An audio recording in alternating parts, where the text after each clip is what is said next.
Welcome to Verge File. Support the channel by liking, commenting, and subscribing. I promise even more interesting stories. It started with a kiss withheld, not an argument, not a betrayal, just absence, subtle, surgical, like she had pressed a button deep inside herself and shut off a part of our connection. No warning, no explanation. One day, I leaned in, and she turned her head, said she was tired. The next time, she laughed it off. Third time, she didn't say anything at all.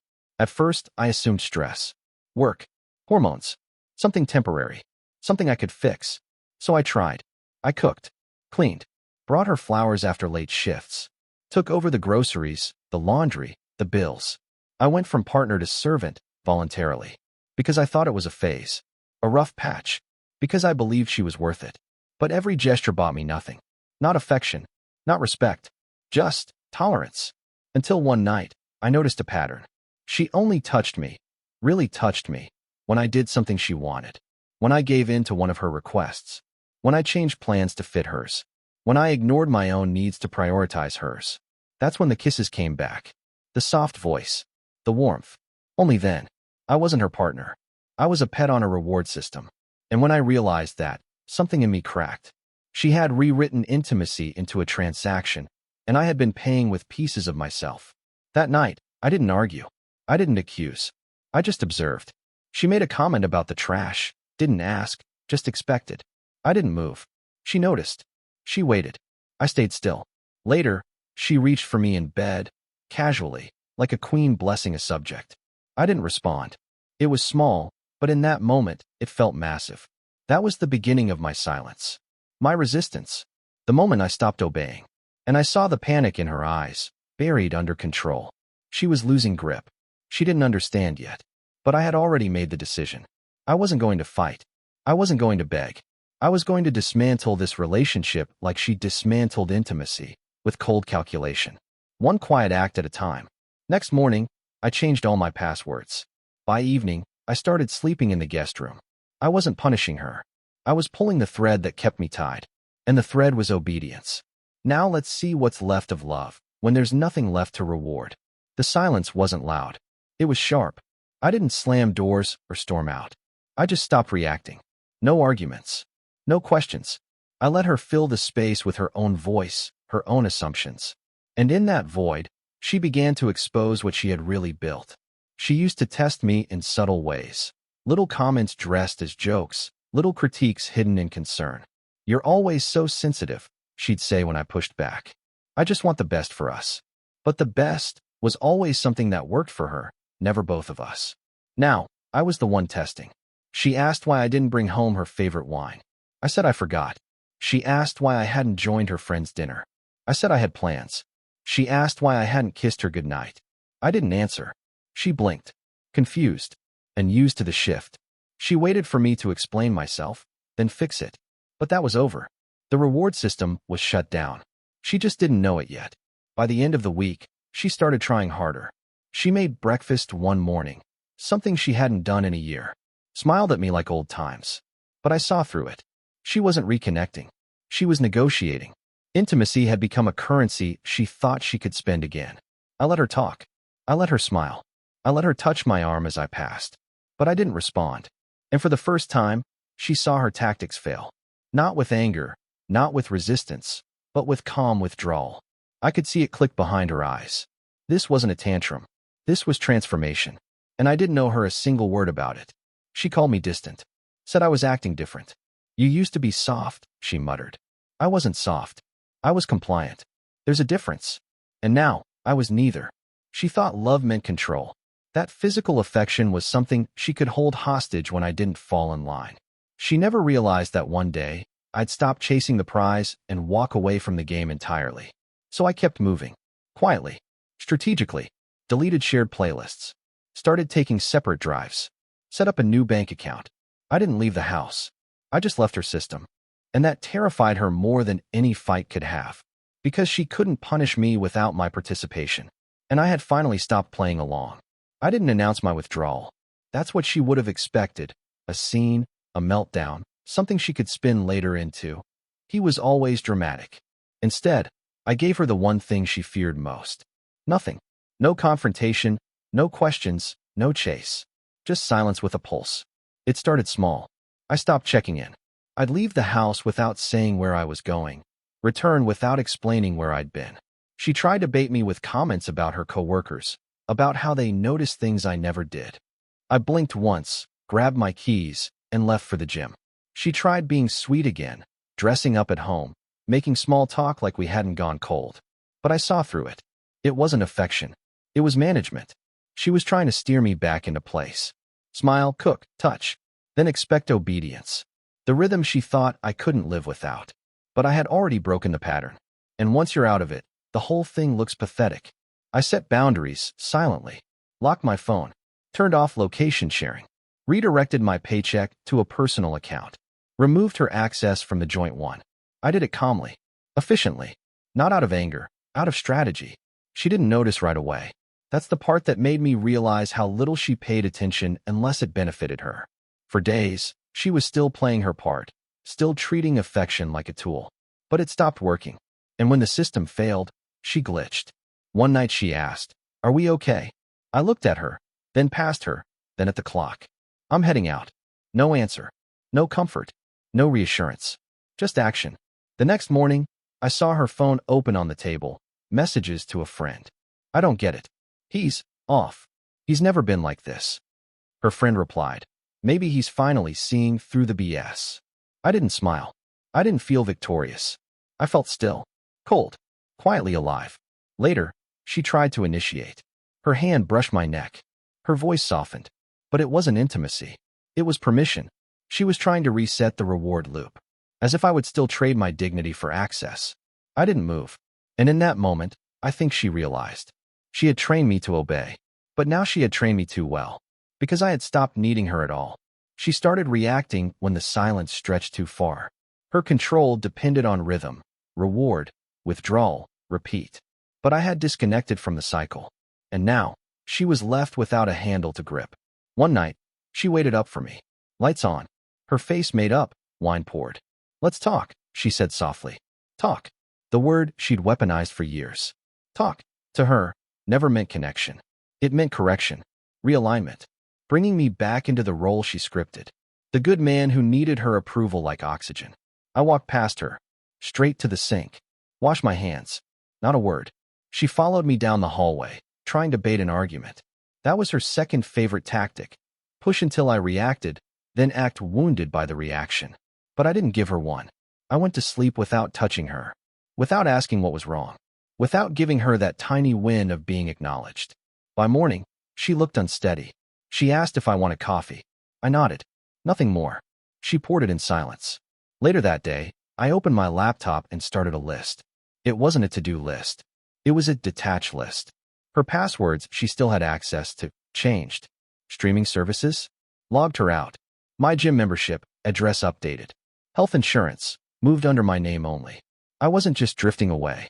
I was erasing her from the infrastructure of my life. Brick by brick. I didn't want revenge. I wanted neutrality. I wanted my life back without the emotional toll of a gatekeeper who doled out affection like I was a child earning dessert. I stopped wearing the clothes she bought me. Took down the photos she framed. Packed away the watch she gave me on my birthday, the one she used to touch when she wanted something. I was stripping my identity of anything she branded. Days passed. She became more desperate. The rewards, those come here, baby moments, turned frantic. Not seductive. Not genuine. Just reactive. Like she realized her leash had snapped, and now she was chasing a man she couldn't even call by name anymore. I became someone else. Not louder. Not crueler. Just unavailable. The final control she had was gone. And for once, she couldn't negotiate her way back in. Not with charm. Not with guilt. And definitely not with intimacy. The shift wasn't loud. It was surgical. Every morning now, I woke up before her. Not to avoid her, but because I didn't need to be seen by her anymore. My movements weren't designed for performance. I didn't wait for compliments or punishment. I simply acted. When she finally noticed I'd removed her name from the joint credit card, she didn't confront me right away. She waited, probably hoping it was a mistake or a test. But when 2 days passed and I said nothing, she cracked. "You removed me from the account," she asked, voice tight with that familiar mix of entitlement and disbelief. I didn't answer with words. I nodded once, then walked into the other room and shut the door behind me.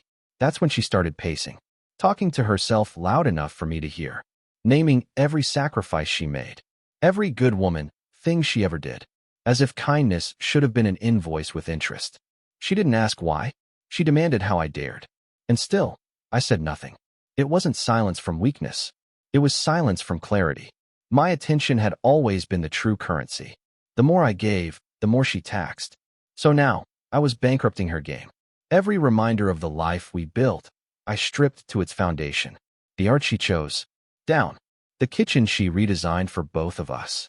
I stopped using it. I moved my laptop to the garage, made it my workspace.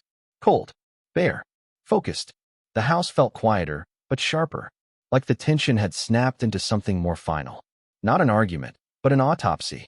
She checked my face constantly now, watching for cracks, for emotion, for any clue that she could still steer the wheel.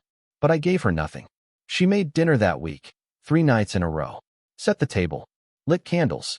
I ate once, in silence, didn't compliment the meal, didn't critique it either, just finished, washed my plate, and returned to the garage, the space where I was rebuilding, not out of spite, not to teach her a lesson, but because I remembered what it felt like to build something that was mine. The more she offered now, the less it mattered. She was offering it from fear, from loss, not love, and I didn't reward performance anymore. She used to ration connection like I was a machine needing maintenance. Now she was realizing, machines don't cry when the power's cut. They reboot, and they never plug into the same outlet again. It started in small ways. Her calls to friends grew longer, but quieter. I'd hear her laugh with a pitch too forced. She posted more often, smiling selfies, old photos of us from when things looked perfect. She used captions like, "Grateful for love," or "Strong women lift themselves." I didn't react, because those posts weren't about celebration. They were camouflage. She was spiraling, and I knew the signs. The same way a house creaks before the roof caves in. She started making noise just to mask the structure failing beneath her. And this time, I let it collapse. One evening, she walked into the garage. No knock, no pretext. She just stood there like she expected something. I glanced up from my laptop and didn't pause what I was doing. She asked if we could talk, that she missed how we used to be. I closed the lid of my laptop, stood up, walked past her and into the house. Not a word. She followed, but slower, like my silence had weight. She said she wanted us to heal, that we could fix this. But I wasn't broken, and I wasn't interested in pretending I was just to make her feel whole again. She started crying then. First soft, then shaking. I'd seen those tears before, when she'd lie, and I'd catch her. When her stories didn't line up, and she'd flip it on me. This wasn't new. It was a routine she expected to work. But my silence? That was the real betrayal to her. Because it told her I didn't need her apology. I didn't need her to explain. I'd already decided. I slept in the guest room that night. Locked the door. Slept like a stone. And the next morning, her things were rearranged. Makeup gone from the bathroom.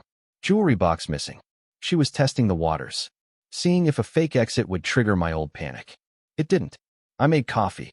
Drank it in the sunroom. She stood in the hallway, watching me, expecting me to ask where she was going. But I didn't give her that stage. That day, I changed my emergency contact from her name to my brother's. I removed her fingerprint from my phone. I transferred the house deed into my name only. Step by step, I took the scaffolding of her control apart. And still, I didn't raise my voice. Because silence is louder when it's backed by action. She was drowning now, and for once, I didn't throw the rope. Not because I was cruel, but because I finally understood she'd never do the same for me. And that truth? It was colder than any goodbye. There's a moment after the fall where silence becomes unbearable. Not the silence between people, but the one inside. The one that hums in a room you used to fill with excuses, stories, noise. That's where she was now. I saw it in the way she hesitated before ringing the bell. She used to walk in. Now, she stood outside, as if waiting for permission that would never come again. I let her wait. 10 minutes passed. Then 15. I opened the door just enough to make eye contact, and then I closed it. No words. No explanations. She stood frozen. The expression wasn't anger or sadness. It was confusion. She didn't understand this version of me. The man who once begged, who argued, who explained. That man was dead, and she buried him. I was something else now. and I didn't know her clarity. That night, she tried again, this time through messages. Long ones. Paragraphs that started with, "I've been thinking a lot lately," and ended with, "Maybe we both made mistakes." I didn't respond. She called. I let it ring. She sent a voice note, her voice trembling, telling me she missed me, that she couldn't sleep. I listened, then deleted it. I wasn't being cruel. I was simply done being available for her recovery while mine was still in progress. That week, I changed my number. Not out of spite, out of necessity. Then I packed everything she ever gave me, photos, cards, old gifts. I didn't burn them. I didn't shred them. I boxed them neatly and left them at her sister's doorstep. A clean cut, without drama. I removed her parents from my social media, muted mutual friends, cleared digital traces like a surgeon. Cold, methodical, final. And still, I didn't make a scene. That's the thing about real endings. They don't need announcements. She came one last time, this time with keys. But the locks had been changed. She stood there, jiggling metal that meant nothing now. Pieces of her former life in her hand, useless. I watched through the window. Not hidden, not ashamed. Just done. And when she finally walked away, her head down, her shoulders slumped, I didn't feel satisfaction. I felt silence. And it was enough. I didn't slam the door. I erased it. People kept asking if I'd ever take her back. They didn't know I already left long before the locks changed. I didn't just end the relationship. I ended the version of myself who tolerated betrayal dressed as confusion. What she never understood was simple. Trust doesn't break like glass. It dissolves, one quiet lie at a time, until you wake up and realize there's nothing left to hold. I didn't check her social media, didn't ask around. I didn't care what stage of regret she was in. Whether she cried, healed, blamed me, or hated me. It had nothing to do with me anymore. Because I was building something else. Not a revenge arc. A resurrection. I changed my apartment. Same address, new energy. I took down every picture that had her face, repainted the walls, moved furniture until nothing was familiar. I started running again. 6 miles at dawn. Not for fitness, for clarity. I reconnected with friends I had distanced myself from. The ones she labeled as bad influence. Turns out, they were just honest. I found myself in routines I had once abandoned, solo road trips, books I never finished, music I stopped playing because she said it was too dark. It wasn't darkness. It was depth, and I was done being shallow for someone else's comfort. That month, I traveled to Montana. No explanations, no companions. I stood on the edge of Glacier National Park, surrounded by silence, so complete it echoed every thought I buried. I breathed, and for the first time in months, I wasn't thinking about her. I was thinking about me.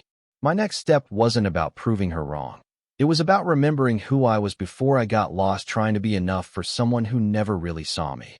People think closure is a conversation. It's not. It's a decision. And I made it. That night, I deleted our last photo from my cloud backup. The one I kept as a just-in-case memory. I didn't even hesitate. She used to say, "If you ever left, I'd chase you." But when I left no trail. That's what she didn't see coming. She expected noise. I gave her silence. She thought I'd break. I became someone she'd never recognize. And the saddest part? If she knocked again now, I wouldn't even answer. Not out of hate, but because I've learned that some doors stay shut not because you're angry, but because you're finally at peace. It was a Sunday afternoon when she finally tried to come back. I didn't expect the knock. Not because I thought she forgot me, but because I was sure she understood by now. I wasn't the man she left. I wasn't standing in that same doorway, desperate for an explanation. I opened the door halfway. No words. Just silence. She stood there in a hoodie, no makeup, holding a small box. Probably memories. Photos. Trinkets. Apologies wrapped in nostalgia. Her voice cracked when she said my name. I didn't respond. She started talking fast, like if she said enough, she could rewind time. I didn't know what I was doing. It was never about him. I missed you every day. I didn't realize what I had. It was a script. Polished. Practiced. Too late. Because what she didn't know was that I no longer lived in the story she was trying to rewrite. I wasn't angry. I was just done. She offered the box. I didn't take it. She asked if we could talk. I didn't invite her in. She tried one last line, the kind meant to cut deep. You didn't even fight for us. She was right. I didn't. Because I fought for us every single day she was lying to my face. And now, I was fighting for me. There was no drama, no raised voices, just a man standing still while a chapter begged not to end. And I let it end anyway. She left the box on the porch. I closed the door. And that was it. I didn't open the box. I didn't look through the past. I threw it out that same night. Because healing isn't about holding on to the ashes. It's about walking out of the fire without looking back. Later that week, a mutual friend messaged me. Said she'd been posting sad stories. Regret. Heartbreak. The usual performance for sympathy. But the stage was empty. Because I wasn't watching anymore. I was building a new life. Quietly. Brick by brick. One boundary at a time. No, I didn't date again. Not yet. This wasn't a rebound story. It was a rebirth. And the most powerful part? Knowing that my silence hit louder than any revenge ever could. It didn't end with a bang. No grand finale. Just silence. The kind that echoes louder than any scream ever could. She disappeared from my world as quietly as I had stepped out of hers. A week passed. Then a month. Seasons shifted. I didn't keep track of her anymore. No curiosity. No hate. Just absence. And in that void, something unexpected happened. I didn't feel broken. I felt rebuilt. Everything I had once begged her to notice, I started giving to myself. I fixed the garage door. I painted the kitchen she used to complain about. I started running again, 5 miles a day, rain or shine. Each step felt like a nail in the coffin of the past. I changed my number, deleted our old photos from the cloud, even updated my playlists. Songs I once couldn't bear to hear now meant nothing. Just noise from another life. One day I ran into her sister at the grocery store. She looked uncomfortable, told me Kelly wasn't doing well, that she kept asking why I never responded, why I never showed any emotion. I looked her in the eye and said, because that version of me died, and I don't mourn ghosts. She didn't respond, just nodded and walked off. But I knew she'd tell her, and I wanted her to know. I wasn't angry. I wasn't hurt. I was unreachable. The last move came in an envelope, divorce finalized. No ceremony, no statement, just ink on paper. I signed it the same night, dropped it off in the mailbox, and didn't tell a soul. There was no need to announce it. The transformation was already complete. My apartment was smaller now, simpler, but every inch of it was mine. No echoes of arguments. No fake laughs. Just space. Clean and quiet. People often talk about closure like it comes from someone else. A conversation. An apology. But real closure? It's when you no longer need any of that. When their name feels like a street you used to live on.